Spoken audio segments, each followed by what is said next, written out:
Day 3 yesterday, our number one goal was steering this horse out of lope where we'd step that hip over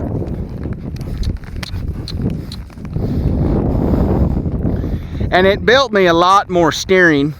Okay, I'm gonna set him up now and get him going in the lead that I want for the direction that I'm going, where I can kind of turn loose on him. He won't be drifting to the outside near as bad. And if I can't get it set up like I want, then I'll just lope him off. And if he ends up in the opposite lead, I'll just change directions, go lope that way, and then do the same thing vice versa for the other lead.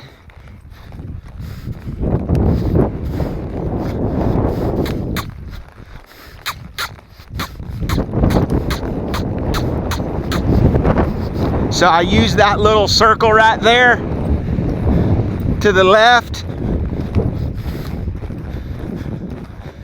and then come out of it, flowing off to the right to get him in that right lead. He picked it up really nice.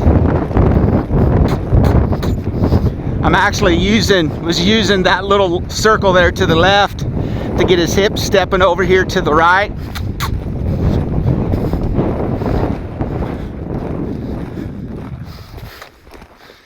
And as that hip was stepping over there, I just come out of that circle and let him out the other direction. There's probably pretty windy sounding right there.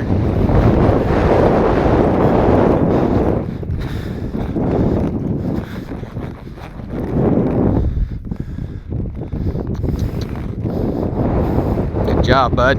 So that's the first time right there that I've even remotely tried to slow him down or even ask him to slow down from that much speed with both reins at the same time. Everything I've done basically up until right there was just one rein at a time, and when I did pick up with both reins to stop and or back up, it was either from a walk or from a standstill.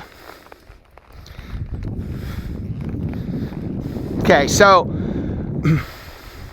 I'm gonna change my position a little bit. I'll talk you guys through this. So I got magnets over there, other horses. I'm gonna set this horse up right over here, and I'm gonna get him going around me in that small circle to the right this time at a trot. I'm gonna try to flow out of that circle when them magnets over there are pulling on the left side of his body, and see if I can't get him to lope off there in that left lead.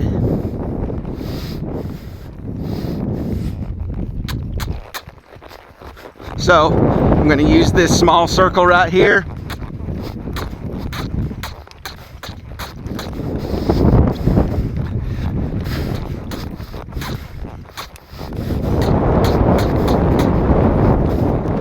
And then lope him off, get my left lead.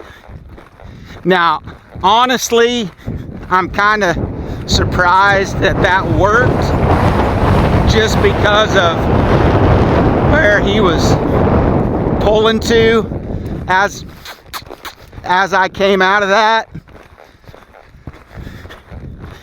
I could have used a little bit more forward, and those magnets really weren't pulling on him at the spot where I thought they would, but it still worked.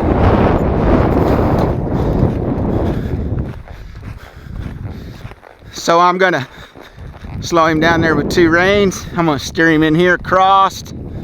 We'll cut across here, let him rest here for a second. We'll try the same thing over here again, only this time I'll go to the right. So I'm gonna use my small circle here to the left.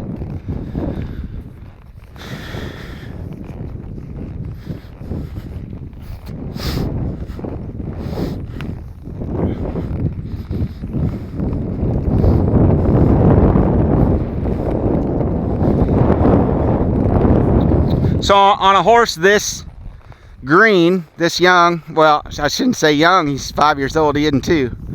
On a horse this green, if I use this small circle here to the left, I got some shape in his body to the left, asking that hip to kind of swing to the outside, which would be to his right. If I do that at a trot, then I'm closer to the lope, okay? He won't have to work as hard, or it won't take him as long to get to the lope. So that works way better at this stage if I'm doing this from a trot.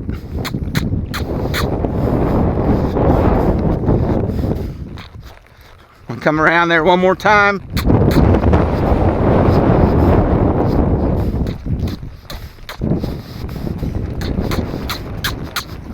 Didn't work. I'm going to go ahead and pick him up right there and try it again.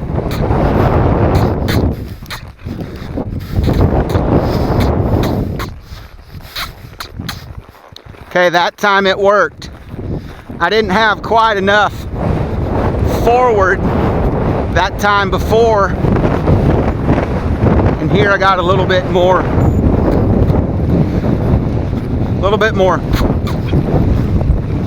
life than I wanted.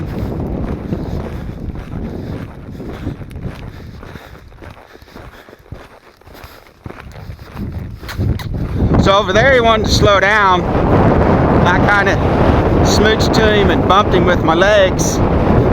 Said I didn't ask for that, quit being lazy. And then he'd switch leads. I didn't ask for it there either.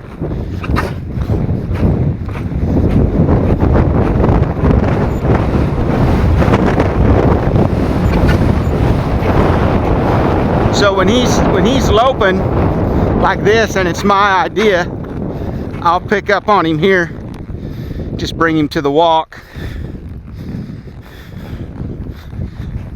He goes to trot off right there.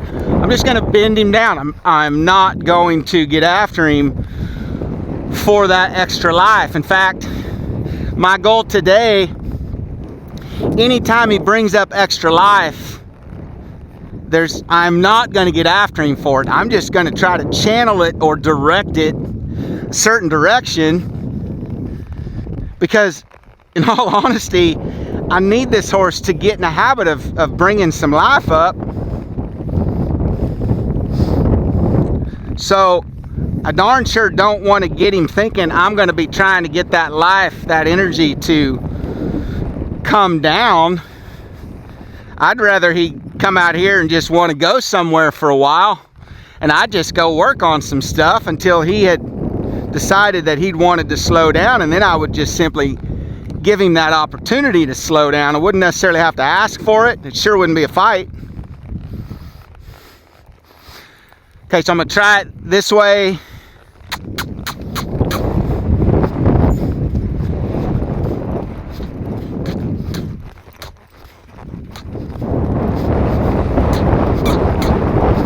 Now he's drifting right there, so I knew he was gonna. Again, he's drifting right as I come out of there to lope. Drifting right again. If he's drifting right as he comes out, he's gonna end up in that lead. There's my left lead.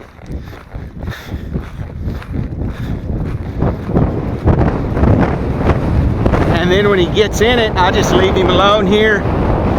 We'll go lope around here, circle or two. Man, I like the feel of this. He's not drifting to the outside, hardly at all. I'll go ahead and slow him to the walk. Atta boy. Now I'm just gonna walk him around here, let him catch his air for a second. So today I'm just trying to set things up in a very beginner level way of asking this horse to either find the right lead or the left lead. I don't have spurs on, so I sure don't have a lot of hindquarter control out of lope, but I can feel places where he's drifting, okay? And I can use that to my advantage if I can set it up right. Trying to over there, thinking the magnets would really pull on him, and they never really did like I thought they would. Coming out of that small circle, I had them magnets on this side. I thought they'd pull him right out of there. They really didn't. His mind was still thinking the other way. That's why he loped off there 2 times, still in that right lead, instead of coming out of there in that left lead. But that's okay. I don't have to make a big deal out of it. I might, if he lopes out of there in the right lead, that time all I did was, once he loped off in the right lead, I'd just pick him up there, bring him back down in that small circle, and I would try it again. And that's gonna kind of be my deal today. Or let's say I try to set it up right here for him to lope out of here going to the right. If I lope out of there and he's not on the right lead, it's not a big deal. I'll just pick him right back up again, right back around to the left, and I'll set it up wherever I end up. Try to ask for it again in that spot.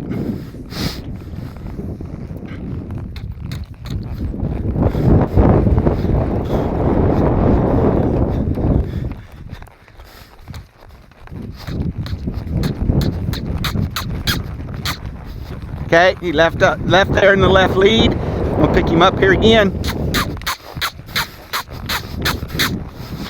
Brought him back down to the trot, and then that time as I came out of that small circle at the trot, was able to find my right lead.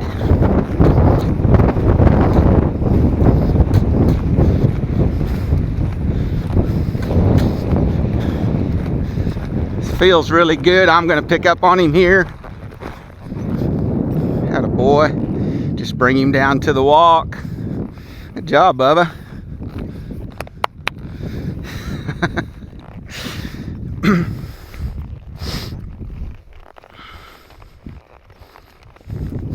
Now, here's the approach I take with this horse. This is what I did today. I did it yesterday. This is the approach I take on this horse. I try my best to take this approach on all of them. They're all a little bit different, okay? We're the ones that got to figure out where their mind's at. So today, no warm up at all, other than what I did. I tightened my cinch and I just walked him around me a couple circles, small circles, just to move his feet once I tighten that cinch. Horse this green, I'm gonna do that every day for a while. When I crawled on, not warmed up at all. He's gonna be just a little bit sensitive about some stuff.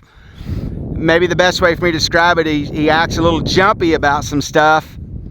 What I want to say to him is, that doesn't bother me.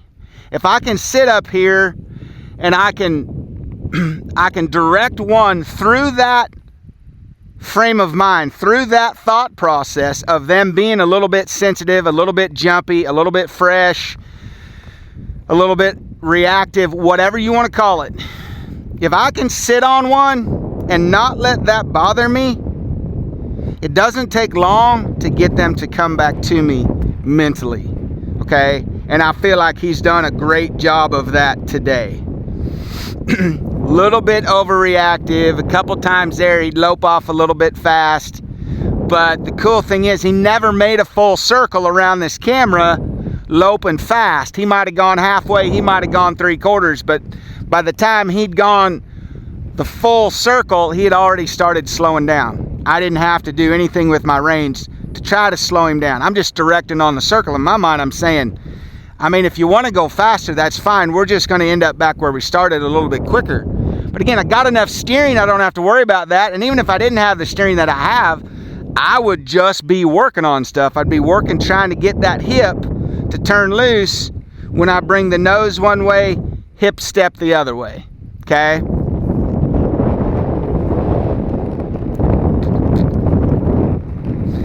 I personally think